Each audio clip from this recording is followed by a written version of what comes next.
آپ نے فرمایا میں نے ابراہیم خلیل اللہ کو دیکھا ٹیک لگا کر بیٹھے ہوئے تھے بیت المعمور کے ساتھ، جیسے بیت اللہ ہے، خانہ کعبہ ہے، بالکل اس کے اوپر نبی علیہ الصلوۃ والسلام نے فرمایا بالکل اس کے اوپر بیت المعمور ہے، نیچے لوگ طواف کرتے ہیں، اوپر فرشتے طواف کرتے ہیں۔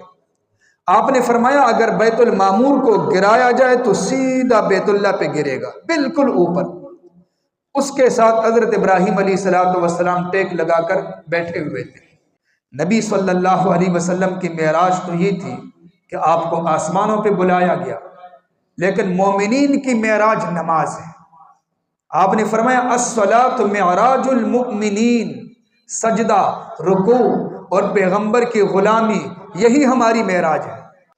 اما بعد فاعوذ باللہ من الشیطان الرجیم، بسم اللہ الرحمن الرحیم، سبحان الذي أسرى بعبده ليلا من المسجد الحرام إلى المسجد الأقصى الذي باركنا حوله لنريه من آياتنا إنه هو السميع البصير۔ وفي مقام آخر وَلَقَدْ رَآهُ نَزْلَةً أُخْرَى عِنْدَ سِدْرَةِ الْمُنْتَهَى عِنْدَهَا جَنَّةُ الْمَأْوَى۔ صدق اللہ العلی العظیم۔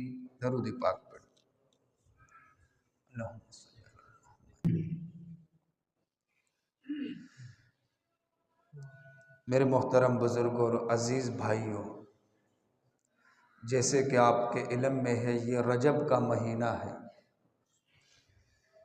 اور میں نے آپ کے سامنے قرآن پاک کی چند آیتیں تلاوت کی ہے جن کا تعلق معراج کے ساتھ ہے، اور معراج کا واقعہ بھی رجب کے مہینے میں پیش آیا ہے۔ ویسے تو مختلف اقوال ہے، لیکن راجح قول یہ ہے کہ رجب کے مہینے میں معراج کا واقعہ رونما ہوا۔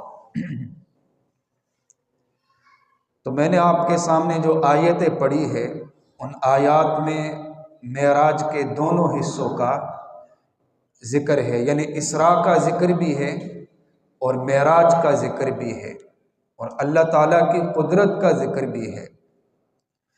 دراصل جو معراج ہے نبی صلی اللہ علیہ وسلم کو جو بلندیوں کی طرف اٹھایا گیا، آپ کو جو سیر کرائی گئی، یہ نبی صلی اللہ علیہ وسلم کے لیے تسلی تھی، چونکہ بعثت سے لے کر معراج تک نبی صلی اللہ علیہ وسلم کو بہت زیادہ ستایا گیا، آپ پر ظلم کیا گیا۔ جب سے آپ کو نبوت کا تاج پہنایا گیا تو مسلسل مشرکین مکہ نے آپ کو ستایا، کبھی آپ کو ساحر کہتے تھے، کبھی آپ کو مجنون کہتے تھے، اور کبھی آپ کو کاہن کہتے تھے۔ جیسے کہ اللہ تعالیٰ نے قرآن میں فرمایا نون والقلم وما یسطرون ما انت بنعمت ربک بمجنون، میرے حبیب آپ مجنون نہیں ہے، آپ نبی ہے، رسول ہے۔ فرمایا فلا اقسم بما تبصرون وما لا تبصرون انہ لقول رسول کریم وما هو بقول شاعر ولا بقول کاہن۔ فرمایا کہ اللہ تعالیٰ نے فرمایا کہ یہ قرآن اللہ کی کتاب ہے، کسی شاعر کا قول نہیں ہے، کسی کاہن کا قول نہیں ہے۔ جیسے ہی نبی صلی اللہ علیہ وسلم کو نبوت کا تاج پہنایا گیا تو آپ نے مشرکین مکہ کو جمع کیا، فرمایا لبثت فیکم عمرا من قبلی، بتاؤ 40 سال کا عرصہ میں گزار چکا ہوں، اگر میرے دامن پر داغ لگا سکتے ہو تو لگا کے دکھاؤ، جھوٹ بولا ہو، کسی کو دھوکہ دیا ہو، 40 سال کا سفید صفحہ آپ کے سامنے، سفید دامن آپ کے سامنے ہے، داغ لگا سکتے ہو تو لگاؤ۔ تو سب کی طرف سے جواب آ گیا جربنا بک مرارا ما وجدناک الا صادقا و امینا، ہم نے بار بار آپ کو آزمایا، لیکن جب بھی آپ کو آزمایا، آپ پر تجربہ کیا تو آپ کو امین اور صادق پایا۔ آپ امانت دار ہیں، آپ صادق ہیں۔ اس کے بعد آپ نے نبوت کے بارے میں جب بتایا، توحید کے بارے میں بتایا اور توحید کا درس دیا انہیں، تو سارے مخالف ہو گئے۔ آپ نے فرمایا بتوں سے کچھ نہیں ہوتا، جن کو تم خدا مانتے ہو ان سے کچھ نہیں ہوتا۔ اللہ کی ذات وحدہ لا شریک ذات ہے اور وہ واحد ذات ہے۔ تو سارے مخالف ہو گئے۔ وہیں سے مخالفت شروع ہو گئی۔ آپ مشقت برداشت کرتے رہے، ان کے ظلم کو برداشت کرتے رہے، ستم کو برداشت کرتے رہے، یہاں تک کہ جب 7 سال ہو گئے تو وہ انتہا پر پہنچ گئے۔ شعب ابی طالب یہ ایک پہاڑ کی چوٹی ہے، ایک جگہ ہے جہاں چاروں طرف پہاڑ ہے، وہاں انہوں نے آپ کو محصور کر دیا، بند کر دیا، اور آپس میں بیٹھ کر انہوں نے معاہدہ لکھ لیا کہ نبی صلی اللہ علیہ وسلم کے ساتھ ہمارا تعلق نہیں ہوگا، اور جتنے بھی کلمہ پڑھنے والے ہیں ان کے ساتھ ہمارا تعلق ختم۔ نہ کوئی چیز بیچیں گے، نہ خریدیں گے، نہ ان کے ساتھ کوئی تعاون کریں گے اور نہ ملاقات کریں گے، ختم۔ اس کو آپ برداشت کرتے رہے، یہاں تک کہ مسلمانوں کے جو چھوٹے بچے تھے وہ بیچارے تڑپتے تھے، ماؤں کے سینوں کے اندر دودھ خشک ہو گیا، لیکن ان مشقتوں کو برداشت کرتے رہے۔ بالآخر جو معاہدہ لکھا ہوا تھا، اللہ کی طرف سے ایسا ہوا کہ ایک دیمک نے اس کو چاٹ لیا اور صرف اللہ کا نام باقی رہ گیا، باقی جو لکھائی تھی وہ ختم ہو گئی۔ تو نبی صلی اللہ علیہ وسلم نے اپنے چچا ابو طالب سے فرمایا کہ مشرکین مکہ کو بتاؤ، آپ نے جو لکھا تھا وہ ختم ہو گیا۔ جب انہوں نے آ کے دیکھا تو وہ ختم ہو گیا تھا، معاہدہ ختم ہو گیا تھا، وہ لکھائی مٹ گئی تھی۔ تو بعض لوگوں نے اٹھ کر کہا کہ ہم اپنے رشتوں کو نہیں چھوڑ سکتے، تو اس وجہ سے وہ جو مصیبت تھی وہ ختم ہو گئی۔ لیکن اس کے بعد ابو طالب جو نبی صلی اللہ علیہ وسلم کے لیے ایک سہارا تھے ظاہری طور پر، وہ وفات ہو گئے۔ خدیجۃ الکبریٰ جو ایک سہارا تھی وہ بھی فوت ہو گئی۔ تو نبی صلی اللہ علیہ وسلم کی پریشانی میں مزید اضافہ ہوا، یہاں تک کہ آپ نے اس سال کے بارے میں فرمایا کہ عام الحزن، یہ غم والا سال ہے۔ اور اس سے پہلے ایک واقعہ اور بھی پیش آیا، جیسے ہی شعب ابی طالب کا معاملہ ختم ہوا تو مشرکین مکہ جمع ہو گئے اور ابو طالب سے کہا کہ یہ آپ کا بھتیجا ہمارے معبودوں کو برا بھلا کہتا ہے، لہٰذا آپ ان کو بٹھائیے، ان سے پوچھیں۔ تو سارے جمع ہو گئے۔ ابو طالب نے نبی صلی اللہ علیہ وسلم کو بلایا اور کہا کہ یہ سب آئے ہیں اور ان کا کہنا ہے کہ اگر آپ کو مال و دولت کی ضرورت ہے تو ہم جمع کر کے آپ کو دے دیتے ہیں، اگر آپ ہمارے امیر بننا چاہتے ہیں، حاکم بننا چاہتے ہیں، ہم مشورہ کر کے آپ کو امیر بنا دیتے ہیں، اور اگر آپ نکاح کرنا چاہتے ہیں تو جس لڑکی کی طرف آپ اشارہ کرو گے اس کے ساتھ آپ کا نکاح بھی کر دیں گے، لیکن آپ ہمارے معبودوں کو برا بھلا نہ کہیں۔ جب آپ نے دیکھا کہ چچا بھی یہاں جھکنے والا ہے، تو نبوت میں تو استقامت ہوتی ہے، جو بھی نبی ہوتا ہے اس میں انتہائی استقامت ہوتی ہے۔ تو نبی صلی اللہ علیہ وسلم نے جب اس صورتحال کو دیکھا تو آپ نے فرمایا کیا تم مجھے لالچ دیتے ہو؟ تمہیں نہیں پتا کہ میں اللہ کا نبی ہوں؟ زمین کے خزانوں کی لالچ دیتے ہو؟ تم تو زمین کے خزانوں کی بات کرتے ہو، اگر اللہ تعالیٰ تمہیں آسمانی خزانوں پہ قدرت دے اور تم میرے ایک ہاتھ میں سورج رکھو اور دوسرے ہاتھ میں چاند رکھو اور مجھے کہو کہ میں ایک لمحے کے لیے اپنے مشن سے پیچھے ہٹ جاؤں تو میں ایک لمحے کے لیے بھی پیچھے نہیں ہٹوں گا۔ یہ نبی کی استقامت تھی۔ جب نبی صلی اللہ علیہ وسلم نے دیکھا کہ اپنوں نے تو دعوت ٹکرا دی، بات نہیں مانی، چلو ذرا باہر نکلتے ہیں، طائف کی طرف آپ نے سفر کیا۔ تو طائف کے اندر 3 بھائی تھے اور تینوں کا الگ الگ قبیلہ تھا، 3 علاقے آباد تھے الگ الگ، 3 بھائی جو ہے ان سے آگے قبیلے وہ بنے تھے۔ تینوں سے بات کی، کسی نے بات نہیں مانی، بلکہ انہوں نے تو عجیب عجیب منطقی دلائل بھی دیے، اور نبی صلی اللہ علیہ وسلم کے پیچھے چھوٹے بچوں کو بھی لگا دیا۔ انہوں نے پتھروں کی بارش کی اور آپ علیہ الصلوۃ والسلام کے جوتے خون سے رنگین ہو گئے، یہاں تک کہ ایک مقام پر آپ نے دعا کے لیے ہاتھ اٹھائے، آپ نے خوب دعا مانگی، اللہ تعالیٰ نے فرشتوں کو بھیجا، فرشتے آئے، عرض کرنے لگے یا رسول اللہ آپ اشارہ کریں، یہ جو طائف کے دائیں بائیں 2 پہاڑ ہیں، اگر آپ اجازت دیتے ہیں تو دونوں پہاڑوں کو ہم آپس میں ٹکرائیں گے، اور یہ جو درمیان کی بستی ہے، درمیان کا علاقہ ہے، یہ جو رہنے والے لوگ ہیں یہ صفحہ ہستی سے مٹ جائیں گے، ان کا نام و نشان بھی باقی نہیں رہے گا۔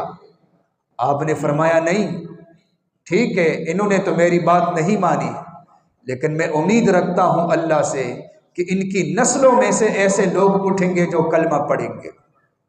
اور فرمایا نہیں، اللہ تعالیٰ نے مجھے رحمت للعالمین بنا کر بھیجا ہے، اللہم اہد قومی فانہم لا یعلمون۔ پھر آپ نے دعا مانگی، اللہ میری قوم کو ہدایت دے دے، یہ مجھے جانتے نہیں ہیں، یہ مجھے جانتے نہیں ہیں، اللہ ان کو ہدایت دے دے۔ وہاں سے جب آپ واپس آئے تو آپ کی پریشانی میں مزید اضافہ ہوا، نبوت آپ کو ملی 40 سال میں، اور 10 سال یہ گزر گئے مشقت بر مشقت، پریشانی بر پریشانی، آپ پریشان تھے۔ حتیم میں بعض روایات میں ہے ام ہانی کے گھر میں آرام فرما رہے تھے، یہاں سے آگے معراج کی ترتیب شروع ہو جاتی ہے، اور اس موقع پر اللہ تبارک و تعالیٰ نے اپنے پیارے حبیب کو تسلی دینے کے لیے بلایا، یہ جو آسمانوں کی سیر کرائی، تسلی دی۔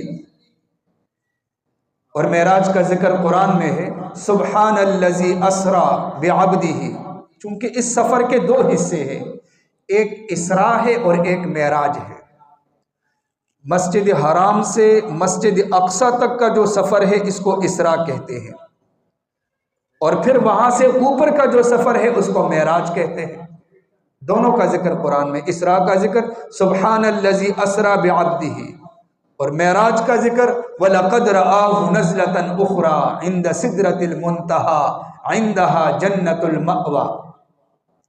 تو اللہ تعالیٰ نے اس سفر کا ذکر فرمایا، سبحان الذی اسریٰ بعبدہ لیلا من المسجد الحرام الی المسجد الاقصی۔ پاک ہے وہ ذات، پاک ہے اللہ کی ذات جو اپنے بندے کو لے گئی مسجد حرام سے مسجد اقصی تک، اللہ کی ذات۔ اب یہاں سبحان کا لفظ ہے، عربی زبان میں سبحان تعجب اور حیرانگی کو ظاہر کرتا ہے، سبحان کا لفظ، چونکہ اس سفر کے بارے میں جس نے بھی سنا اس نے حیرانگی ظاہر کی، اس نے تعجب کیا کہ رات کے ایک حصے میں مسجد حرام سے مسجد اقصی تک اور پھر آسمانوں کا سفر۔ تو اللہ تعالیٰ نے جب اس واقعہ کو قرآن میں بیان فرمایا تو لفظ سبحان سے بیان فرمایا، سبحان الذی اسریٰ بعبدہ، پاک ہے اللہ کی ذات، عیب سے پاک ہے، نیند سے پاک ہے، تھکاوٹ سے پاک ہے، کمزوری سے پاک ہے، ظلم سے پاک ہے، ہر عیب سے پاک ہے۔ گویا کہ جو اس واقعہ کو پڑھ رہا ہے تو اللہ تعالیٰ نے فرمایا کہ اس کو سوچ لے جانے والی ذات اللہ کی ذات ہے، پیغمبر اپنے اختیار سے نہیں، یہ اللہ تعالیٰ نے اپنے نبی کو یہ سیر کرائی ہے، ورنہ نبی صلی اللہ علیہ وسلم جب خود آپ نے سفر کیا، وہ جو مکے سے مدینے کا سفر ہوا ہجرت والی رات، تو اس سفر میں آپ کے 12 یا 14 دن لگ گئے تھے، لیکن یہ جو سفر ہے معراج والا، یہ معجزہ ہے اللہ کی طرف سے، عقل میں آنے والی بات نہیں ہے۔ جو بھی معجزہ ہوتا ہے وہ عقل میں آنے والی بات نہیں ہوتی، وہ اللہ کی قدرت ہوتی ہے۔ تو اس سفر کی وجہ اللہ تعالیٰ نے اپنے نبی کو تسلی دی، یہ سیر کرائی، چونکہ یہ سورہ بنی اسرائیل ہے اور اس سے پہلے سورہ نحل ہے۔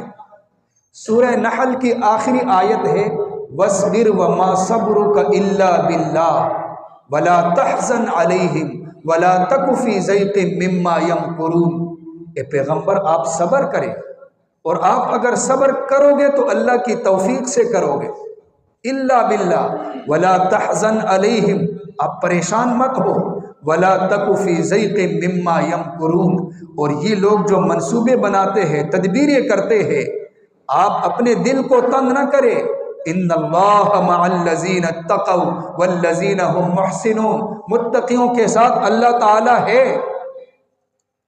آگے پھر سورہ بنی اسرائیل شروع ہو جاتی ہے۔ سبحان الذی، اس واقعہ کا ذکر ہے کہ اللہ تعالیٰ نے اپنے نبی کو کیسے تسلی دی کہ آپ نے دعوت کی وجہ سے، نبوت کی وجہ سے، اللہ کے حکم کی وجہ سے ان کی بڑی بڑی فرمائشوں کو ٹکرا دیا۔ انہوں نے مال کی لالچ دی، دولت کی لالچ دی، کئی لالچیں دی، لیکن آپ نے ٹکرا دی، اس لیے کہ اس دنیا کی کوئی حیثیت ہے ہی نہیں۔ اللہ تعالیٰ نے اس سفر میں اپنے پیارے حبیب کو جنت کے مناظر دکھائے کہ حقیقی مناظر تو یہ ہے، جنت کا جو حسن و جمال تھا وہ دکھایا کہ حقیقت یہ ہے۔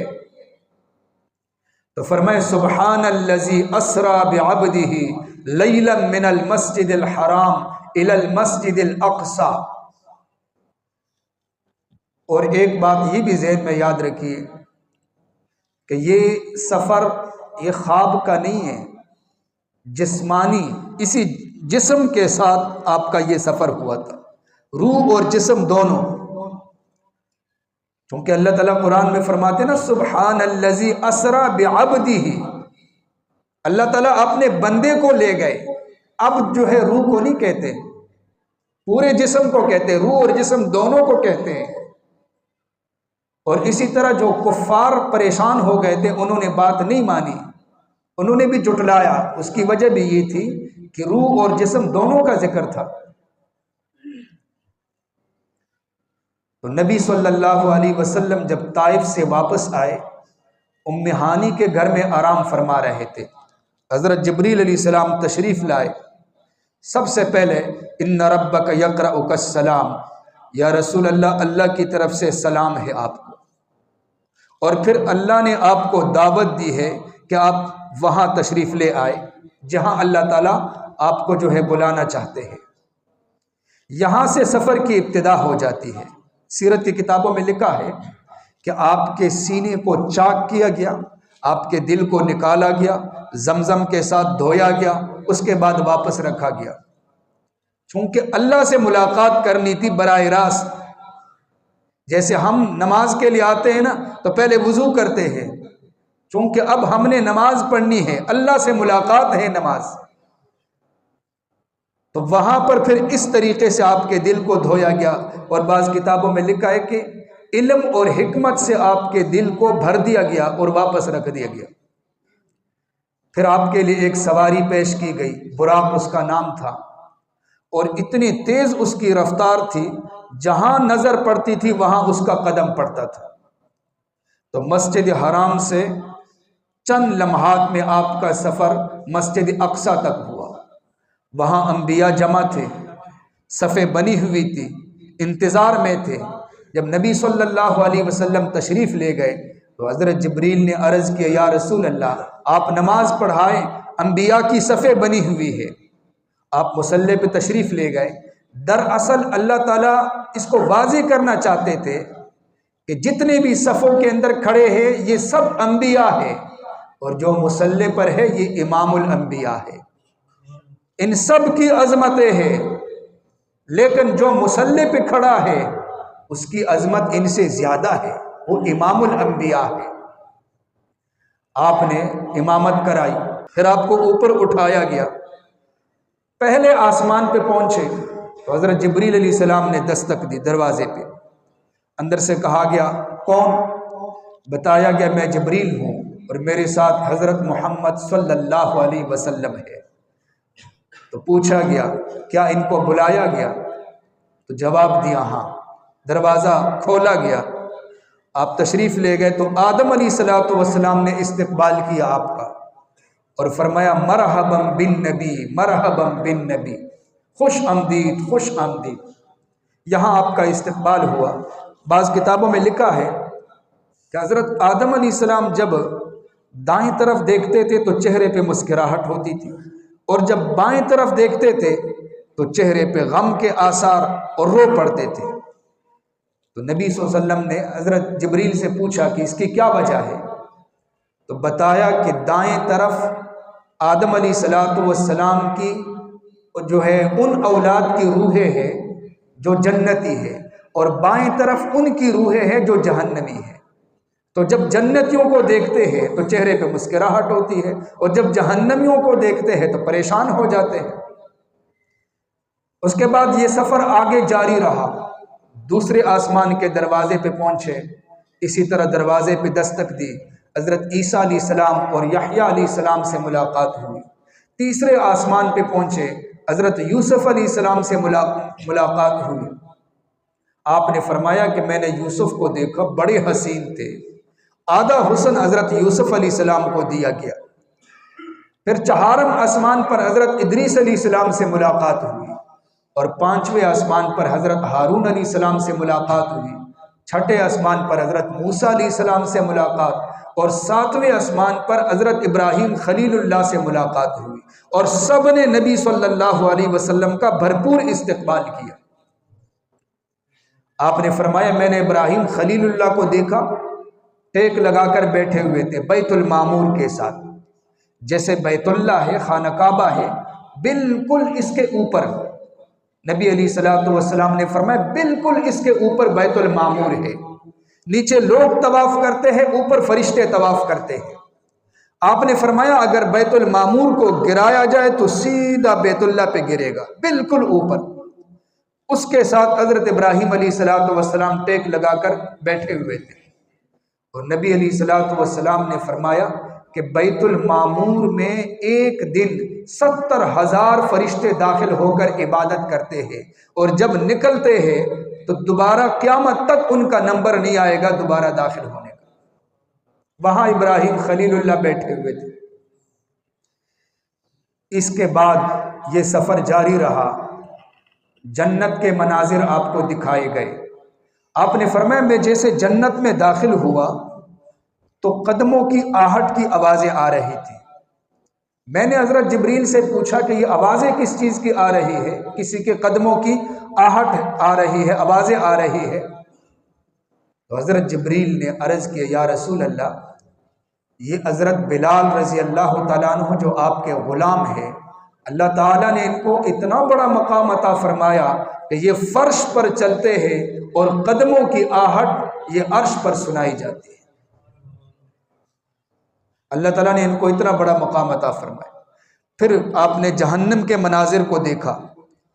آپ نے فرمایا کہ میں نے جہنم میں دیکھا، ایک آدمی کو دیکھا کہ فرشتے اس کے ہونٹوں کو کاٹ رہے ہیں، جو ہونٹ ہے نا قینچیوں کے ساتھ لگے ہوئے ہیں، فرشتے جو ہے قینچیاں لے کر اس کے ہونٹوں کو کاٹ رہے ہیں۔ یہ عذاب ہے، دوبارہ وہ ٹھیک ہو جاتا ہے، پھر فرشتے کاٹتے ہیں، پھر ٹھیک ہو جاتا ہے۔ تو میں نے پوچھا کہ جبریل یہ کیا ہے؟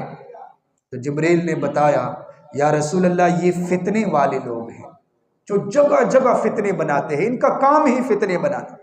ایک سے سنا، اس کے اندر تھوڑا سا اضافہ کر کے دوسرے کو سنا دیا، اس کو گرم کیا، پھر کسی اور کو سنایا، اس کو بھی گرم کیا، اور جگہ جگہ یہ فتنے پیدا کرتے ہیں۔ بس سنی سنائی بات کو لے کر آگے چلتے ہیں۔ پھر آپ نے فرمایا کہ میں نے کچھ لوگوں کو دیکھا جن کے چھوٹے چھوٹے قد تھے، بالکل چھوٹے چھوٹے، اور اوپر سے ان پر پہاڑ گرائے جا رہے تھے، وہ کچل جاتے تھے نیچے۔ اچھا، دوبارہ ان کو وہ صحت مل جاتی، پھر ان پر پہاڑ گرائے جاتے۔ تو میں نے پوچھا حضرت جبریل سے کہ یہ کون لوگ ہیں؟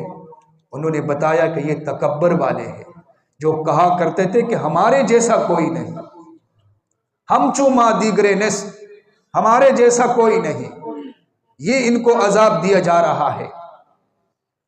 اور پھر آپ نے فرمایا کہ کچھ لوگ ایسے بھی تھے وہاں جہنم کے اندر کہ جن کے اوپر فرشتے بوجھ رکھتے تھے، وہ بوجھ اٹھانے کے قابل نہیں ہوتے تھے، وہ بوجھ کے نیچے دب جاتے تھے، پھر ٹھیک ہو جاتے، فرشتے پھر بوجھ اٹھا کر ان کے اوپر رکھتے۔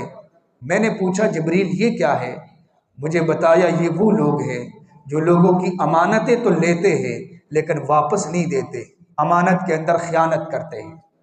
امانت میں خیانت کرنا یہ بہت بڑا گناہ ہے، ہمارے ہاں یہ عام ہے۔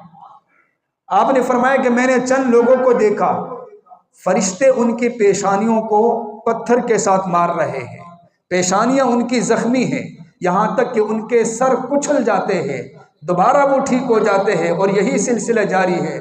میں نے حضرت جبریل سے پوچھا تو انہوں نے بتایا یا رسول اللہ یہ وہ لوگ ہیں جو نماز نہیں پڑھتے، جو سجدہ نہیں کرتے۔ پھر یہ سفر آگے جاری رہا، ایک مقام ایسا بھی آیا کہ حضرت جبریل علیہ السلام رک گئے۔ آپ نے فرمایا جبریل آگے چلتے ہیں، بتایا یا رسول اللہ مجھے آگے اجازت نہیں ہے، ایک قدم بھی اٹھاؤں گا تو میرے پر جو ہے وہ جل جائیں گے۔ پھر آگے آپ کا سفر تنہا سفر ہے، جبریل یہاں پہ رہ گئے۔ اب آگے تشریف لے گئے، اللہ تعالیٰ کی بارگاہ میں حاضر ہو گئے اور اپنی طرف سے تحفہ جو لے کر گئے تھے فرمایا التحیات للہ، چونکہ اللہ کے خزانہ میں تو کوئی کمی نہیں ہے نا، التحیات للہ والصلوات والطیبات، کہ میری تمام قولی عبادتیں اللہ کے لیے ہے، زبانی تعریفیں اللہ کے لیے ہے، والصلوات بدنی اور جسمانی عبادتیں اللہ کے لیے ہے، سجدہ اللہ کے لیے ہے، رکوع اللہ کے لیے ہے، والطیبات اور مالی عبادتیں بھی اللہ کے لیے ہے، نظر و نیاز یہ سب اللہ کے لیے ہے۔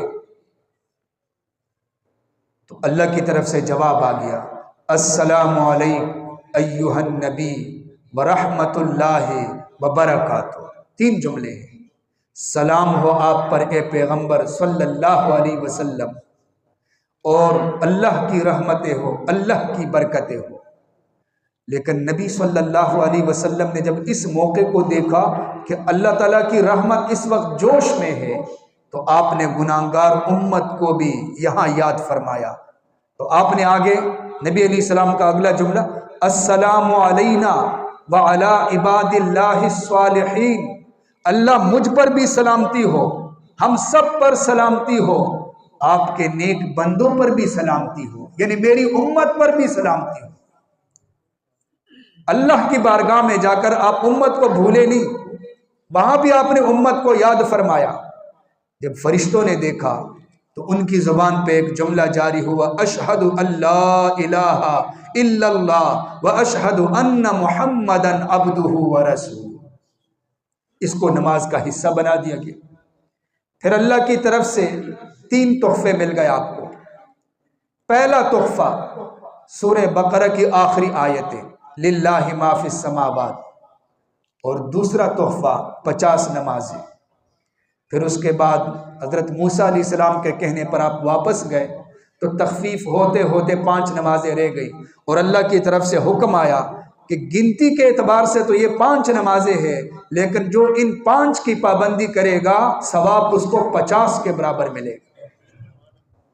اور تیسری چیز جو آپ کو ملی اللہ کی طرف سے، فرمایا آپ کی امت میں سے جو بھی کوئی بندہ شرک نہیں کرے گا تو میں اس کے گناہوں کو معاف کروں، لیکن جو شرک کرے گا اس کے لیے کوئی معافی نہیں۔